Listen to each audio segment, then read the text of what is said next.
Hey readers, thanks for tuning into Books in the Park. Doing something a little bit different today. Basically, I went shopping in my own closet, and I know that that sounds kind of odd, but if you're anything like me, you like buying books as much as you like reading them, or at least almost as much as you like reading them. And so I have at least a small library of books that I haven't gotten a chance to reading yet.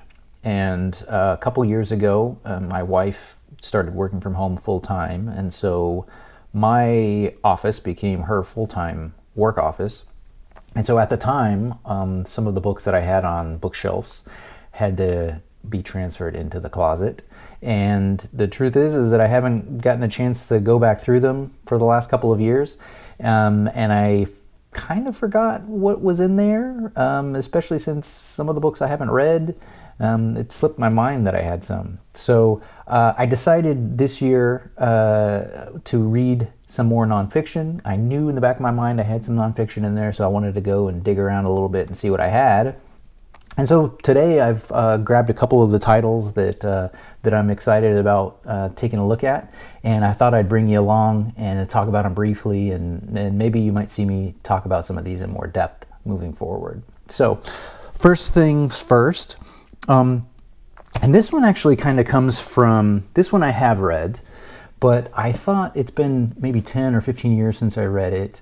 I thought that the time, just where we are in society and how much our lives have changed since the first time I read it, I thought it might have some new meaning. And so I grabbed this one, and it's called The Presentation of Self in Everyday Life by Erving Goffman. And Erving Goffman was a sociologist, and he was very interested in the ways in which we present ourselves on a day-to-day basis, how we interact with other people, the version of ourselves, if you will, that we present to the world. And so I thought, since it's such an interesting time with sort of the online presentation of the self and the sort of really online veneer version of ourselves that we present to the world, I thought it'd be really interesting to reread it.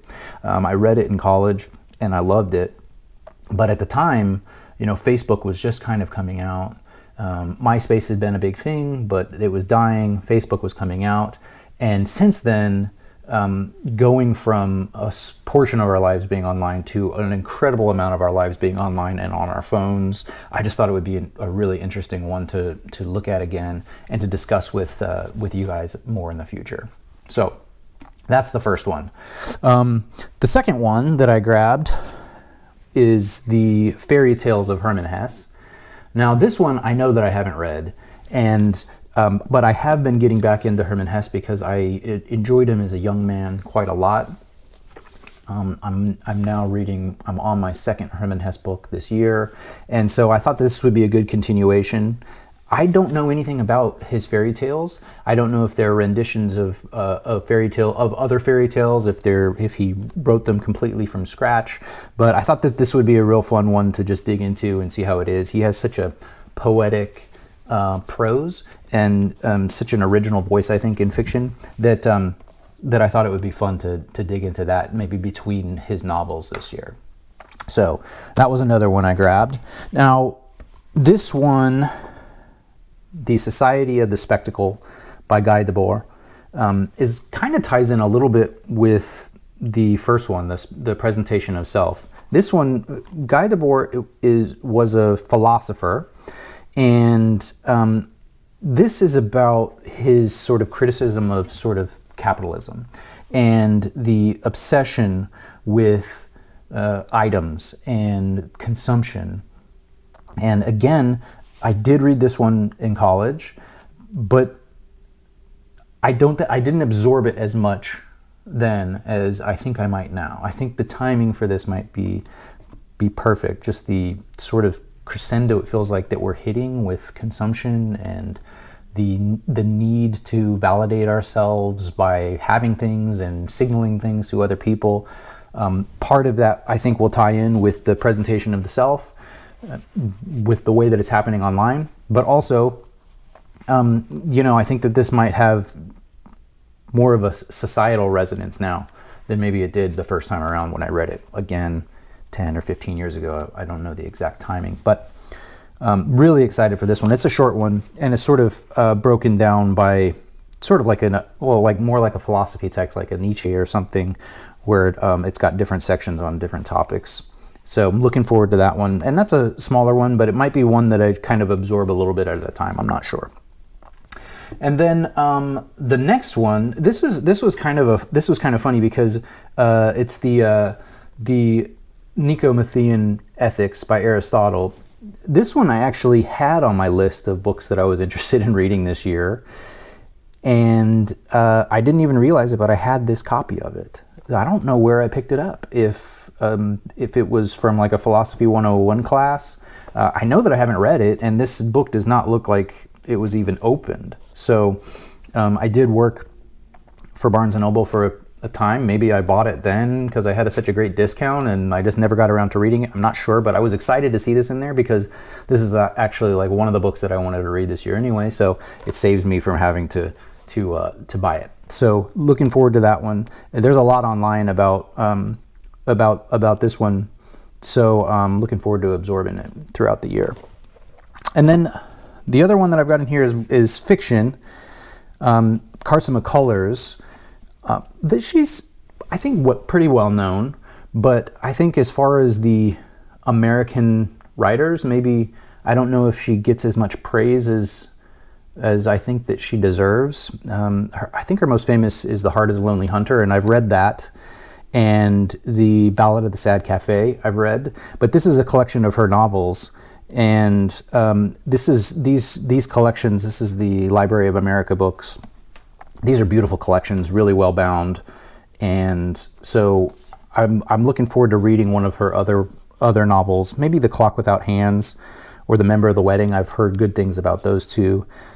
Maybe read these in between some of the heavier sort of philosophical, sociological books that I've got planned. But McCullers she was from the South, and I think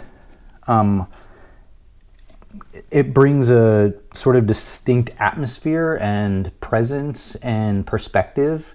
A lot of her writing focuses on, the outcasts or the downtrodden, and so I'm looking forward to it. She has just a very unique. When you read her, you just kind of know that it's her. In the same way that maybe you like if you just picked up a Hemingway that you didn't know the title of, you just know the writing, or a Twain or a Steinbeck.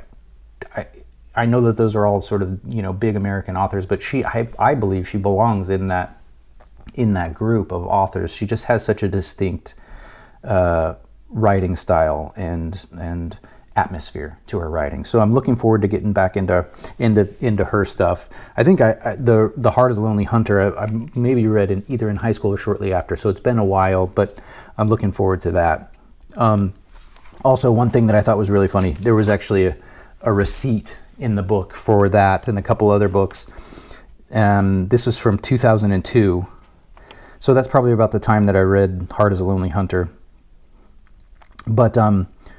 But just to see the price of the books, and to see what I was reading back at that time, it was kind of a cool little time capsule. So anyway, and then the last book that I picked out, I'm not going to be rereading this, but I am, because it's the first book in a series, and I'm at book 6 or 7 in the series, but I wanted to recommend it because I saw it and I was like, oh, I love these. I was so excited to read this first one, and it's called Slow Horses.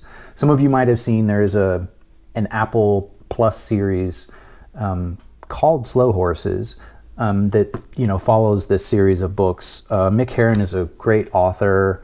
He has such a very subtle British writing style and humor, and there's some just excellent characters in this. It is, for those of you who don't know, who haven't seen the show, it follows a group of MI5 agents that have basically been demoted but not fired for whatever reason.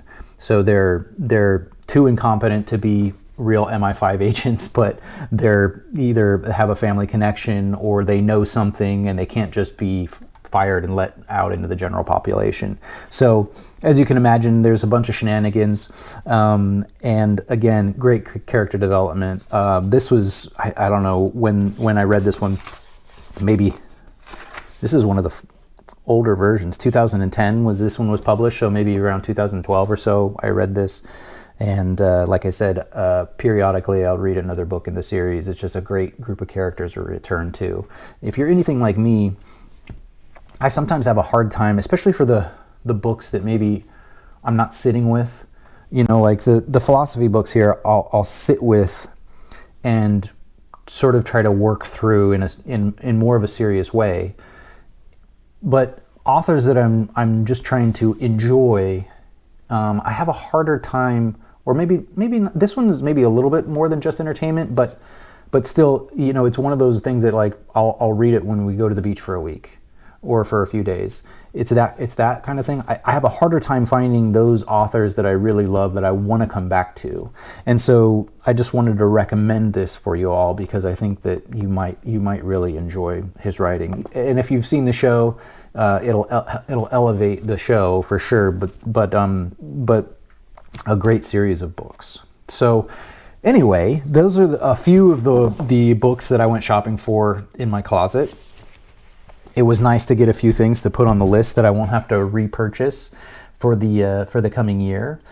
Is that something that you guys do? Do you buy too many books and maybe end up reading them several years later, or in the case of some of these, rereading them? But yeah, let me know what you think. If you've read any of these, let me know your thoughts below. And yeah, I appreciate you checking into the channel. If you don't mind, like and subscribe, I appreciate it. And happy reading.